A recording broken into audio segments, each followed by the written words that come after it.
asked me to do a talk ages ago, about 2 months ago, and then she sprung on me what the topic was all about. So success is the topic, and I'm thinking, Christ, what are we going to do about success? So my initial thoughts was, well, how do you define success? So this guy is called Success. He plays in the Premier League. Last year he scored 1 goal and got 1 assist, which sounds quite good, but he's a striker, and that's not very good on a striker sort of role. However, Watford Town did quite well last season. They became mid-table, so they weren't going to get relegated. And they also, with Success's help, scored 2 goals in the FA Cup in the knockout games and actually ended up in the final, but they got thumped in the final. So, how do you define success? It's all dependent on where you are and who you are and what you're doing. So I can't really define what success is for all of your businesses, but it just varies as and when you're, in action. So after my dodgy footy analogy, I think, and I haven't found this anywhere, I haven't defined this anywhere, it's not a definition in the dictionary or anything, but I think success is driven by knowing the who, what, where, why, when and how. And if you don't know those things, you're going to have less chance of success. So how do you know about these things? You have to learn more about your market conditions, the marketplace you're operating in. And the best way of doing that is to know your audience. So I'm not going to go through, everyone else has beaten me to all my questions about who the audiences were, but there's different techniques on knowing who your audiences are. Now, there's about 21 of you who sign up with the meetup request, and I was able to go through all of your names, see your pictures if you've uploaded them, and actually explore quite a lot about you and your businesses. I haven't got enough time to do all that myself, but there also will be a load of people that have just joined this meeting from being based in the Freedom Works, and there'll be a third group who've just come from somewhere else. So I would love to know the third group. Put your hands up if you're not a member of Worthing Digital and you're not a member of Freedom Works and you're here in this room today. There we go. Quite a few of you. Thanks for coming down. It's good to see you all here. But yeah, knowing your audience is critical. And what I've just described there is 3 different segment groups. So we're all in the same audience together, but each one of you is forming one of 3 different segment groups. You're either a member of Freedom Works, Worthing Digital, or an outsider. Not that you're outsiders.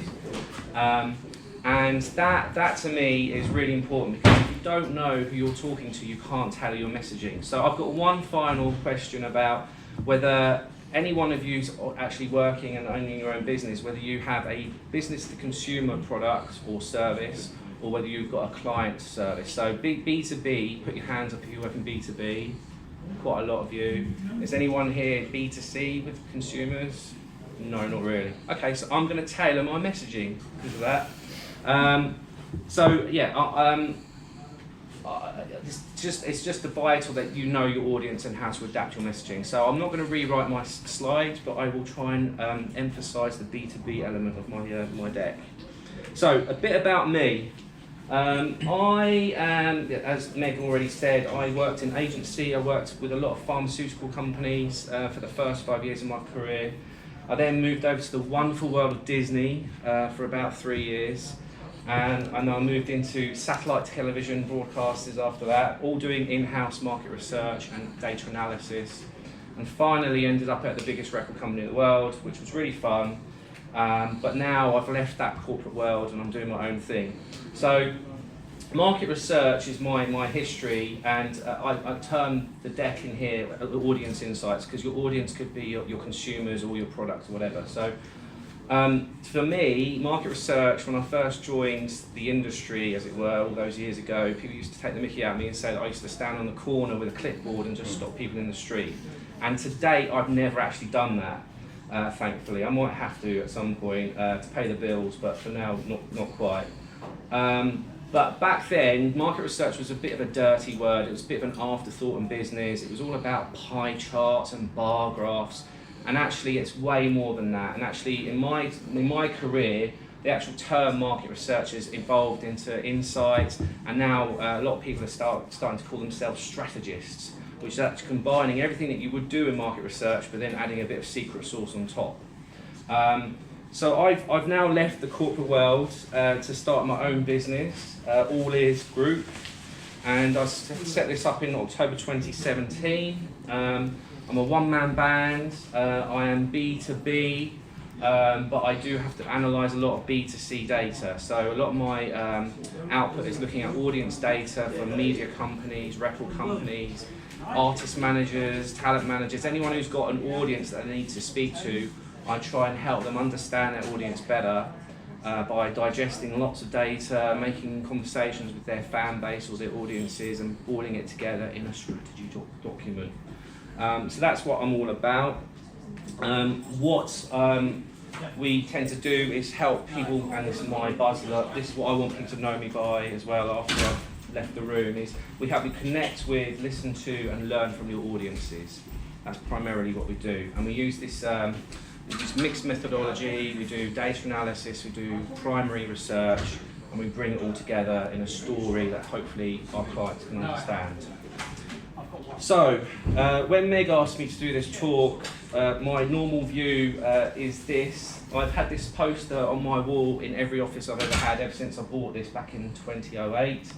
And if you're not familiar with it, it's the conversation prism, which is a great visualization of the online conversation that your brand might be having, your business and brand might be having with your consumers. And it serves me as a great inspiration for anything I do. If I get bored, I just look at it and there's so much colour on there, so many logos that remind me of services that are out there, and it really helps me to formulate my ideas. So it was definitely helping me influence my presentation today. With regards to what it means, so this is a slightly zoomed in version. I definitely recommend you go check it out, look up Conversation Prism. It was designed by a guy called Brian Solis and a graphic designer called Jess3. I don't know who they are, but mysterious name. And every single sort of dial on this wheel represents a different type of online conversation that your brand could be involved in. So just for instance, for content networking, which is the term of where you might be storing your content and sharing it with others. So some of the brands that are on this are things like Google Drive, Dropbox, Prezi, SlideShare. That's one strand where you might be putting a message out to your consumer or your audience. So have a look at this when you can at another time. It's really interesting. This is actually quite out of date already. This is from 2013, so it's 6 years old now. And you know, there's been some of these businesses have come and gone very quickly, but some are very established. So just think about your business and how it might be talked about with your own messaging directly or indirectly from hearsay. It's really important to understand. So a bit about market research. So market research really has two main disciplines. It has the quantitative and it has the qualitative. And a mixture of the two methodologies is really great for getting the whole story.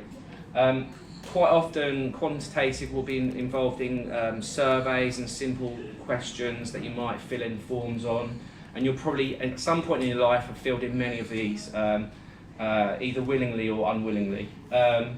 Other types of research might involve speaking to consumers, and in this qualitative research you might find a particular target group that you're interested in. So talking to gamers, for instance, or FIFA players for this particular project, we're speaking to, and I wanted to speak to people that had grown up with FIFA, so everyone was in their 30s plus and had played FIFA for 15 years or more, and they were all PlayStation owners because I had a PlayStation for them to play on, and I wanted to make sure that the environment was ready for them.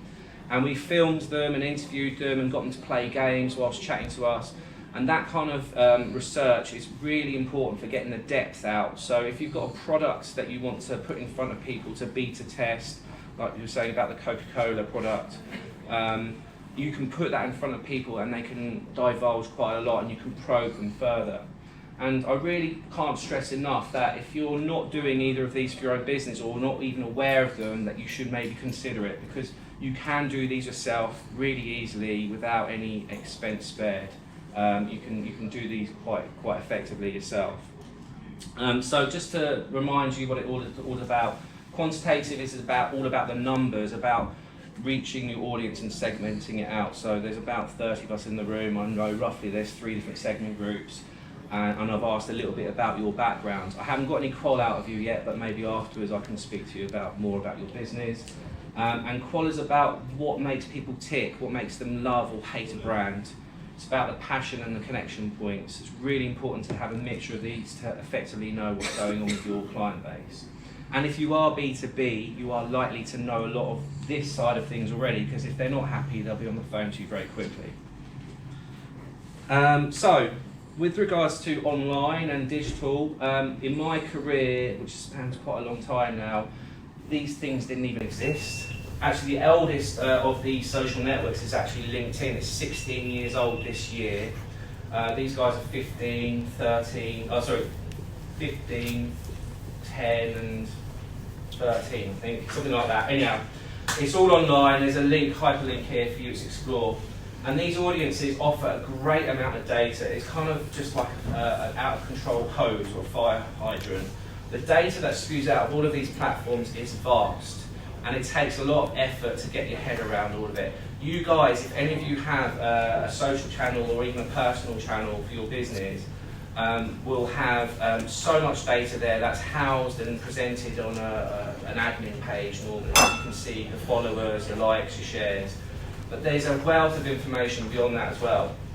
The unmediated comments, normally trolls, but also people who really love your brand, will be talking quite passionately and sharing things and commenting underneath posts you might have on things like Instagram or Twitter.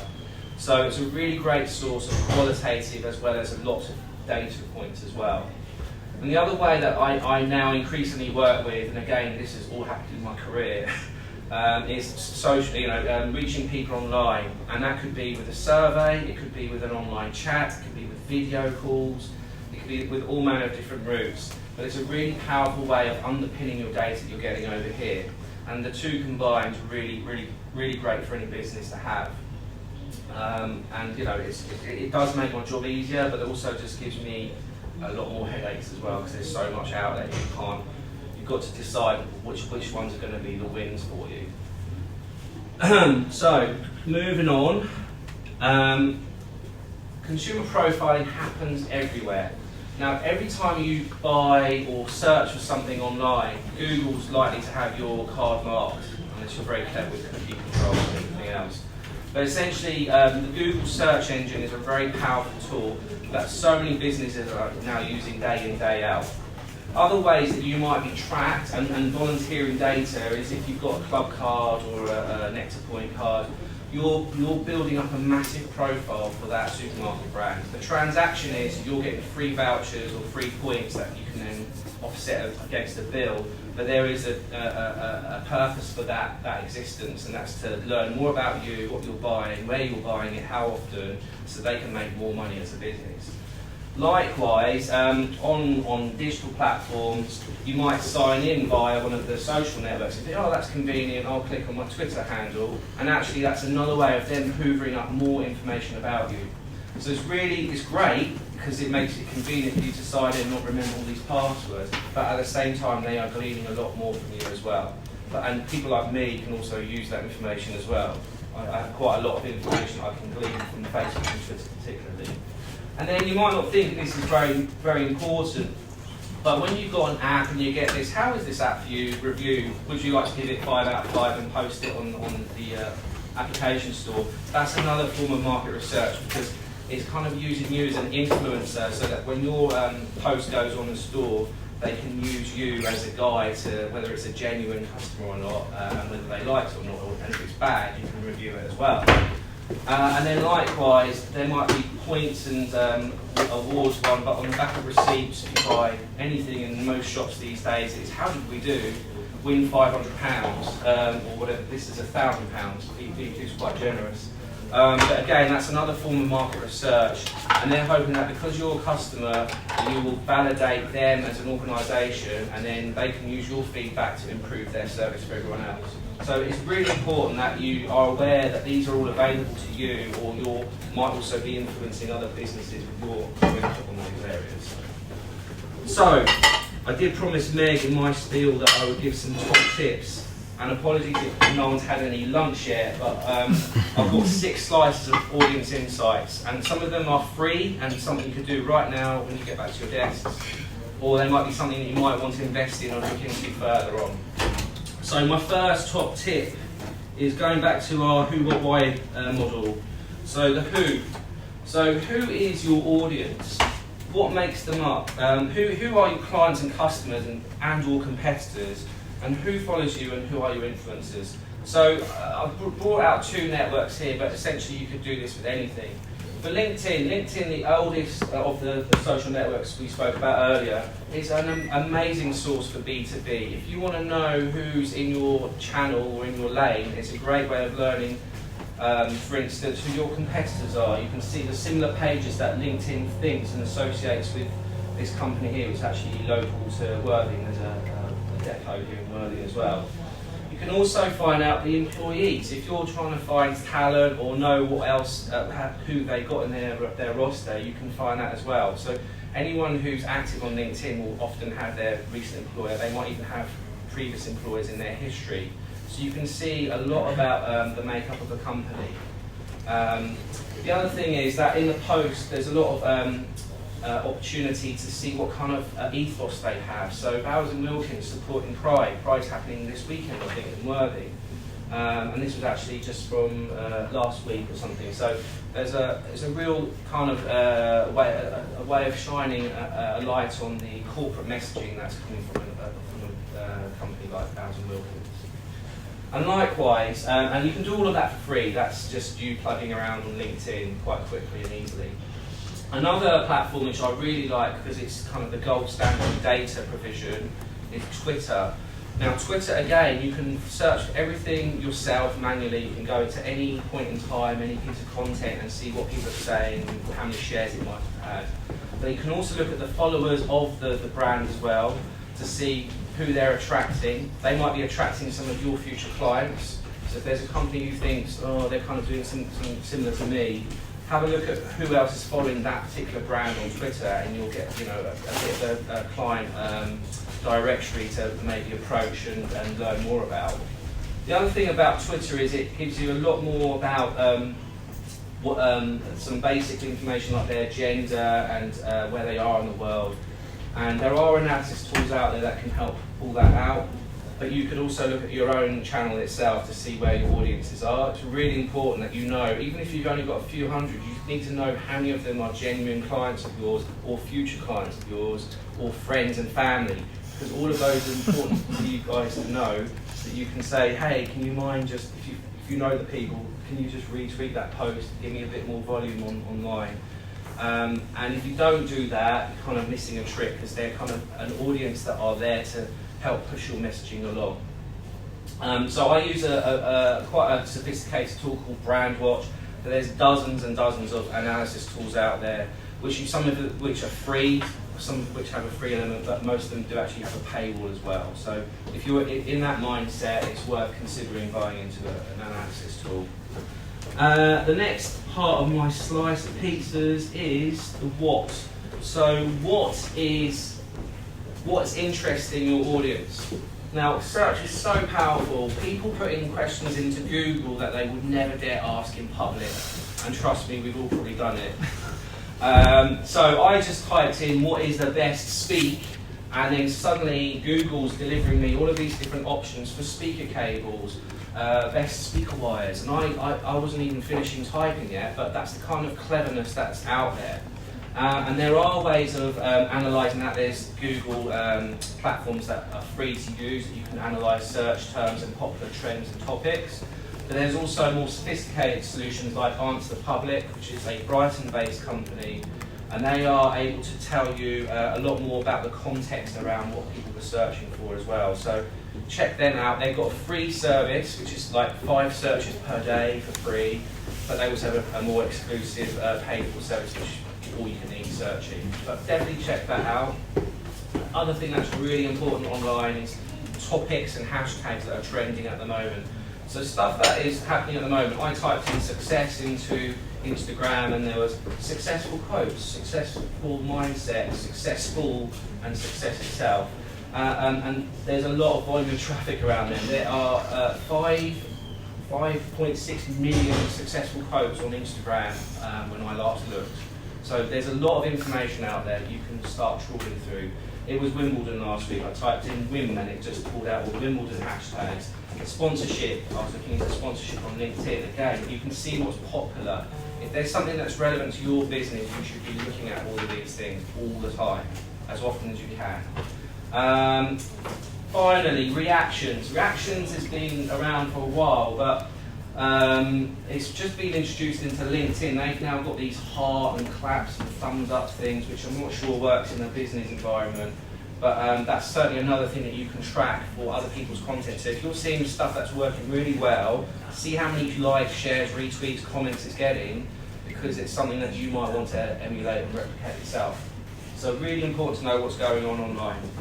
The where is really important, just basics really. If you're working on a brand that has an international audience, if you know where they are in the world, you can tailor your language, the time of posting, etc. So everything, basic metrics always had where the location are from your audience. So Google Analytics, if you have that on your website, it tells you where your audience is coming from.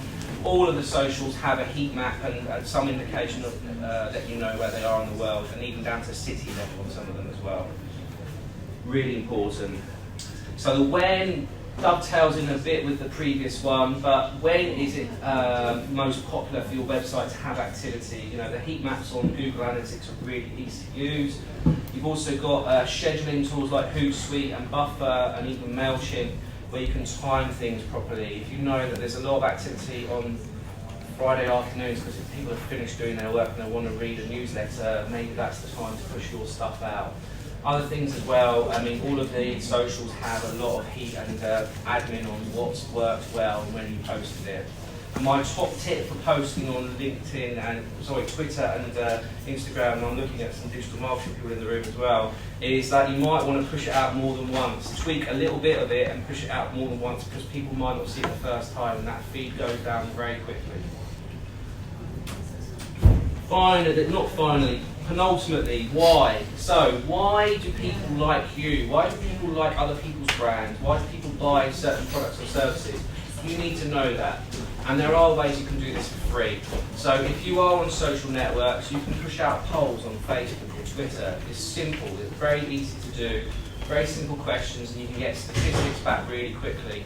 If you don't have a very active following, you can pay to boost your sample or target sample. So if you know that you're talking about a rival brand without necessarily naming it in your question, you could target those people with a paid for post, with a simple poll, and say, hey, can I ask you about X, Y, or Z? And you can do it really quickly. So I do that a lot. Also, when you do post polls, you get people posting comments anyway underneath it, which is really revealing as well. So I didn't even ask about this particular topic, but the guys are just volunteering extra information. So definitely recommend doing polls. The other thing to suggest doing is surveys. Now, you don't have to use complicated tools. Google Forms is amazing. I've just done a big survey to members of my school, because I run the PTA there, and really simple to do, quite sophisticated surveys, open-ended questions. You can glean a lot from that, and it's totally free. Another more sophisticated thing, which has a free and a paid-for version, is Typeform, and that's a lovely sort of interface which works on mobile and online, and you can have quite conversational flows in your surveys and questions, and you can put in questions as well, multiple choice questions. And there's loads more. There's SurveyMonkey, there's dozens and dozens of other ones. But definitely consider hitting up your own email databases, surveying your existing clients, asking them for more information, because I think they'll welcome being approached to improve that dialogue you have already. And then finally, conversation. So, you know, in my line of work, we do a lot of focus groups or interviewing people in their homes. So we went to someone's home here, played PlayStation with them for a few hours, and we filmed them and interviewed them. And this is really rewarding stuff, especially if you've got something that can't be done over a survey, because there's only certain limitations of what you can do in these things. What you can do here is so much more, and learn a huge amount about the people that you're wanting to investigate further. And you can do these on phone, or on online chats, or just over recordings as well. It's definitely worth doing those things. Finally, how? Right, so it's not just how you do it, but how do you approach doing it. So I've tried to cover off every type of business I could think of: mobile, online, tangible products you might buy, events.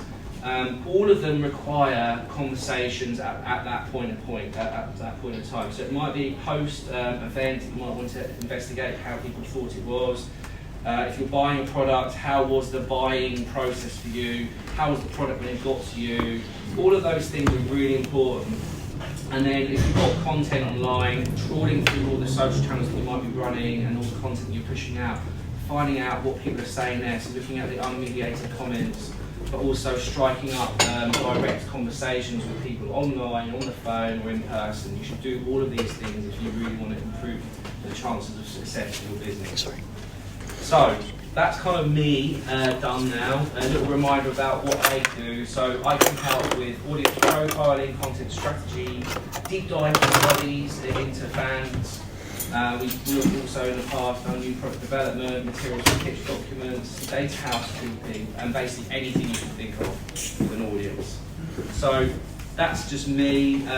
Thank you very much for listening, and please, if there's any questions, throw them my way now or after we've finished. Thank you.